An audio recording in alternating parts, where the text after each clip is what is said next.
There's a pattern that repeats itself in every major market cycle. A signal so reliable that when it appears, the smart money doesn't hesitate, they act. And right now, that signal just flipped for precious metals. What I'm about to show you isn't theory. It's not speculation. It's a documented pattern that's played out the same way for decades, and we're watching it happen again in real time. Let me take you back to a moment most people have forgotten. Bear Stearns just collapsed. The financial system is teetering. And while everyone's watching stocks crater, something strange is happening in the gold market. The commercial traders, the big institutions who actually move metal, they're doing something they almost never do. They're flipping their positions from short to long, aggressively. Within 6 months, gold surges over 15%. But that's just the warm-up. Over the next few years, it more than doubles. The people who caught that signal, who understood what it meant when the commercials flipped, they didn't just preserve wealth, they multiplied it. Now here's what makes this moment so critical. That same signal just triggered again, and the setup today is actually more extreme than what we saw back then. Let me show you exactly what I'm seeing. The Commitment of Traders Report. This is public data that comes out every week from the CFTC. It shows us who's positioned where in the futures market. And there are three main groups. The commercials, these are the producers, the refiners, the institutions that deal in physical metal.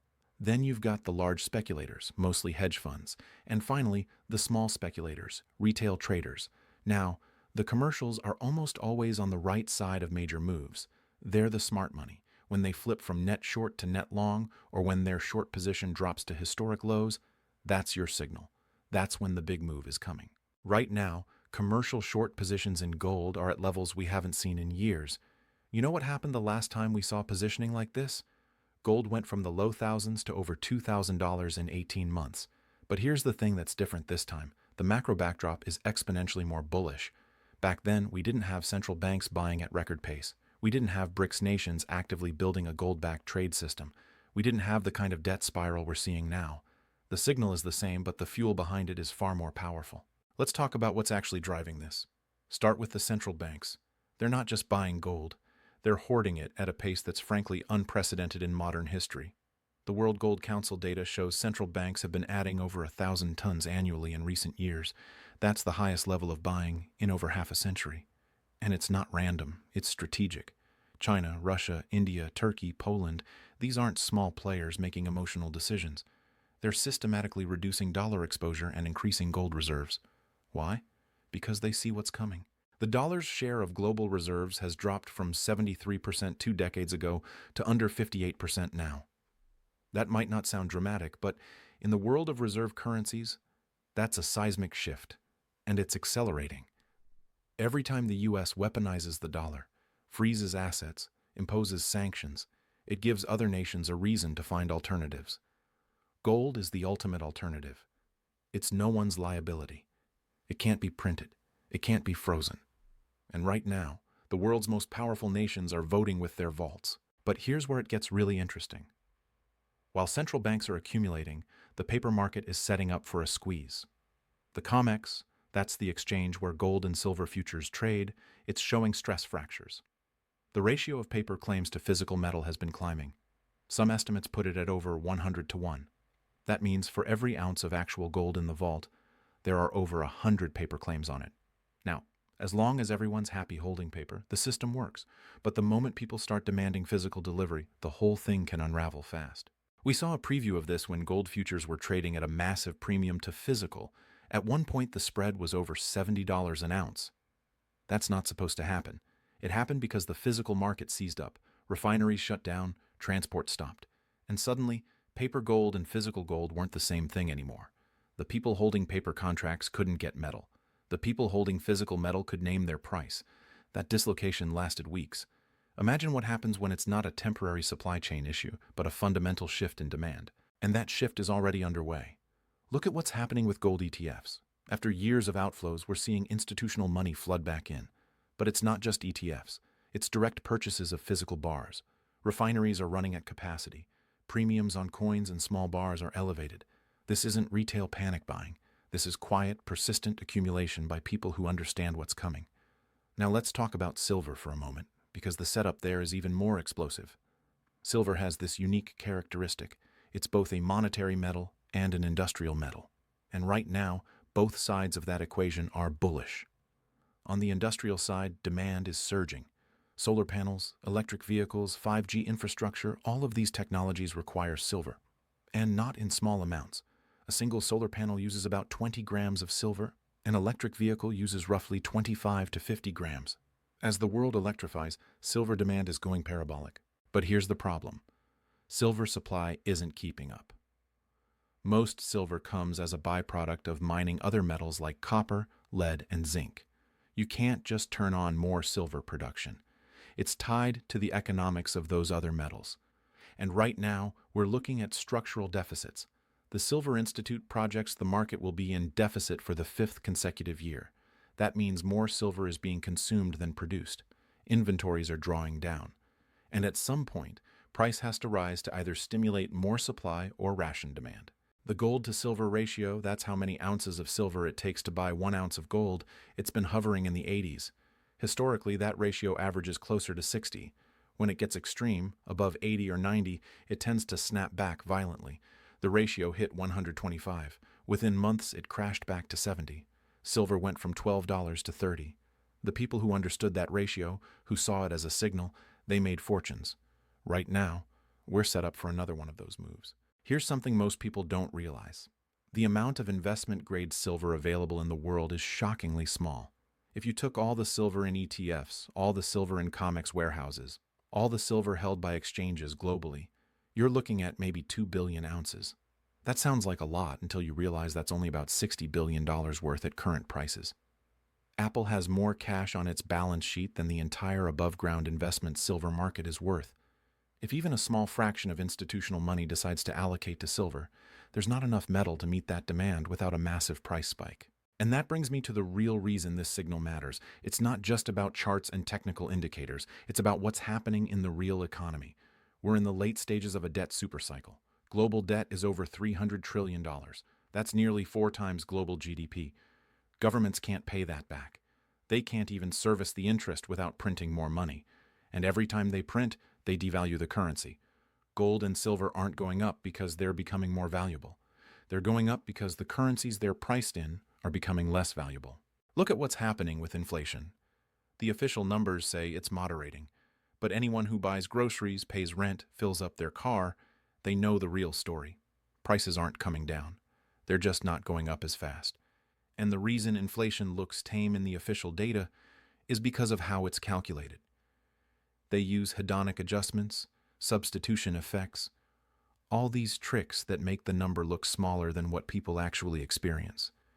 If you calculated inflation the way it was done decades ago, we'd be looking at double-digit inflation right now. And here's the thing about inflation. Once it gets embedded in the system, it's incredibly hard to get rid of. Wages start rising to keep up with prices. That puts pressure on businesses to raise prices more. It becomes a feedback loop. The only way to break it is with a serious recession or by raising interest rates so high that you crush demand. But politically, that's almost impossible now. The debt burden is too high. If rates go up significantly, the interest payments alone would consume a massive portion of the budget. So central banks are trapped. They can't raise rates enough to truly fight inflation without breaking the economy. And they can't keep rates low without letting inflation run hot. Gold thrives in that environment. It's not about gold going up. It's about the purchasing power of fiat currency going down. And when people realize that, when it clicks that their savings are being quietly confiscated through inflation, that's when the real rush into hard assets begins. Now, if you're sitting on retirement accounts, IRAs, 401ks, this is something you need to understand. Most people have their entire retirement in paper assets, stocks, bonds, maybe some cash, and those assets are all denominated in dollars. If the dollar loses purchasing power, your retirement loses purchasing power.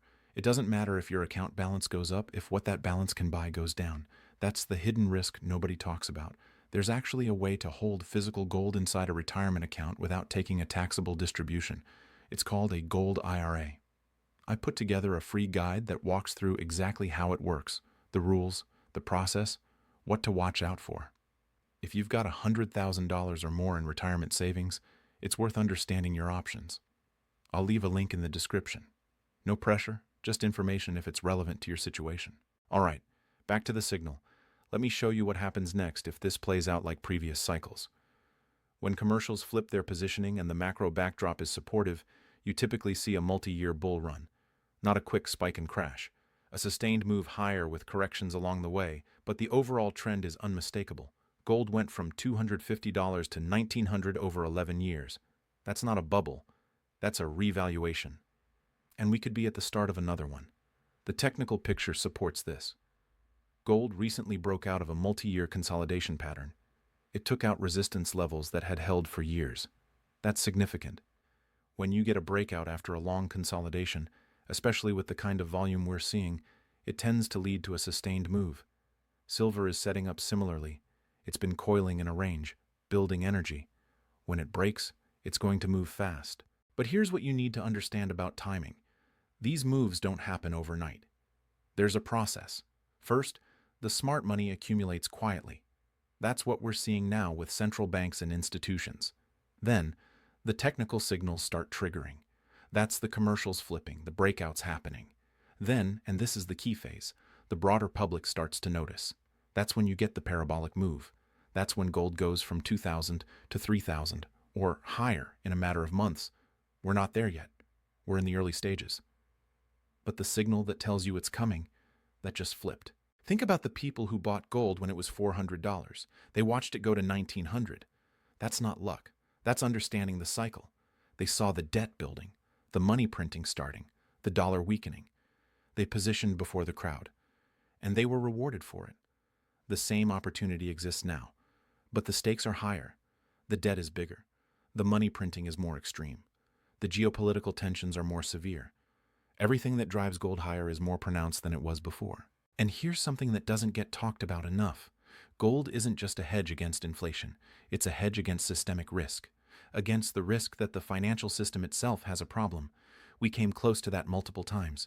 Each time, central banks had to step in with unprecedented interventions, trillions in liquidity, zero interest rates, asset purchases. They saved the system, but at what cost? They made the system more fragile, more dependent on intervention, more leveraged. The next crisis, and there will be a next crisis, is going to require even more extreme measures, and each time they do that, they undermine confidence in the currency. Gold is the asset you hold when you don't trust the system, when you think the people in charge might not have it under control. And right now, there are a lot of reasons to question whether they have it under control. The banking system is still fragile. We saw that with regional bank failures. The commercial real estate market is under pressure. Corporate debt is at record levels. Consumer debt is maxed out. Student loans, auto loans, credit cards, all at historic highs. And the government's solution to every problem is to borrow and spend more. That's not sustainable. Everyone knows it's not sustainable. But as long as the music is playing, everyone keeps dancing. The question is, what happens when the music stops? What happens when the bond market says enough? We're not lending at these rates anymore. What happens when foreign buyers of U.S. debt decide they'd rather hold something else? That's when gold goes from being a nice diversifier to being the only thing that holds its value. And the signal we're seeing now, the commercials flipping, the technical breakouts, the central bank buying, it's all pointing to the same conclusion. The smart money is preparing for that moment. Let me give you another historical parallel. Gold went from $35 an ounce to $850. That's a 24 times move. But it didn't happen in a straight line. There were multiple phases. Gold tripled over a few years. Then it consolidated for 2 years. Then it went parabolic. The people who bought early and held through the consolidation, they made life-changing returns. The people who bought midway thinking they missed it, they still doubled their money. But the people who waited until everyone was talking about gold, when it was on magazine covers, they bought the top and watched it crash. The lesson is, you want to be early. You want to position before the crowd. And the signal that tells you when to be early, that's what just flipped. This isn't about catching the exact bottom. It's about recognizing when the risk-reward is overwhelmingly in your favor. When the downside is limited and the upside is massive. That's where we are now. Consider what's happening with the BRICS nations. They're not just buying gold. They're building infrastructure to trade outside the dollar system. The mBridge project, that's a digital currency platform that lets countries settle trade directly without using dollars. It's backed by central banks. It's real. It's operational. And it's a direct threat to dollar dominance. Now, the dollar isn't going to disappear overnight. It's still the world's reserve currency, but its monopoly is ending. And as that monopoly ends, the need for alternatives grows. Gold is the ultimate alternative. There's also the generational wealth transfer happening. Baby boomers hold the majority of wealth in this country. As they age, they're becoming more conservative with their investments. They're moving out of risk assets and into safety. And for many of them, safety means gold. They remember when inflation destroyed purchasing power. They're not going to let it happen again. That demographic shift alone is a tailwind for precious metals. And then there's the younger generation. Millennials and Gen Z are deeply skeptical of traditional finance. They saw their parents lose money in financial crises. They've watched wealth inequality explode. They don't trust the system. And while some of them are buying crypto, others are buying gold and silver. They see it as real money, not government paper. That's a cultural shift that's just beginning. As it accelerates, it's going to drive demand in ways we haven't seen before. The supply side of the equation is equally compelling. Gold production has been flat to declining for years. The easy gold has been mined. New discoveries are rare, and the cost of production keeps rising. Energy costs, labor costs, regulatory costs, all going up. That puts a floor under the gold price. Miners can't produce at a loss indefinitely. At some point, supply has to contract or price has to rise. We're approaching that point. Silver supply is even more constrained. As I mentioned earlier, most silver is a byproduct, and the primary metals that produce silver as a byproduct, their economics are challenging right now. Copper prices have been volatile. Lead and zinc demand is tied to industrial activity, which has been weak. That means less silver production even as demand is surging. It's a classic supply-demand imbalance, and the market hasn't priced it in yet. Here's the thing about markets. They're forward-looking until they're not. Most of the time, markets anticipate what's coming and price it in ahead of time. But sometimes, especially in smaller markets like precious metals, the move happens fast. The market wakes up to the reality all at once. And when that happens, prices gap. You don't get a chance to buy at the old price. It's just gone. We saw this when gold went from $1,500 to $2,000 in a matter of months. We saw it in silver when it doubled in weeks. The people who were positioned beforehand did well. The people who waited to see if it was real, they paid much higher prices. That's why signals matter. They give you advance warning. They tell you when to pay attention. And right now, every signal I'm watching is flashing the same message. Position now. Don't wait for confirmation. Don't wait for the mainstream media to tell you it's time. By then, you'll be buying at much higher prices. Let me paint a picture of what the next few years could look like. We're likely to see continued economic volatility. Inflation staying elevated even as growth slows. That's stagflation, and it's gold's best friend. Central banks will be forced to choose between fighting inflation and supporting growth. They'll choose growth because the political pressure is too intense. That means more money printing, more currency debasement, more reasons to own hard assets. Geopolitically, tensions are rising. The US and China are in a Cold War. Russia is isolated from Western finance. The Middle East is unstable. Europe is dealing with energy crises and economic stagnation. In that environment, gold is the safe haven. It's the asset that doesn't depend on any government's promises. It's no one's liability. And as trust in institutions erodes, that becomes more valuable. We're also likely to see more financial accidents, more banks failing, more debt crises, more bailouts. Each one of those events undermines confidence in the system, and each one drives more people into gold. It's a reflexive process. The more the system is stressed, the more people buy gold. The more people buy gold, the higher the price goes. The higher the price goes, the more attention it gets. And the cycle feeds on itself. Now, I want to be clear about something. This isn't a get-rich-quick scheme. Gold and silver are long-term wealth preservation tools. They're insurance against systemic risk. They're a hedge against currency debasement. If you're looking to double your money in 6 months, this isn't the play. But if you're looking to protect your purchasing power over the next 5 to 10 years, if you want to make sure your wealth survives whatever economic chaos is coming, this is exactly the play. And the signal we're seeing now, the commercials flipping, the technical breakouts, the central bank accumulation, it's telling us that the next major leg higher is beginning, not next year, not eventually, now.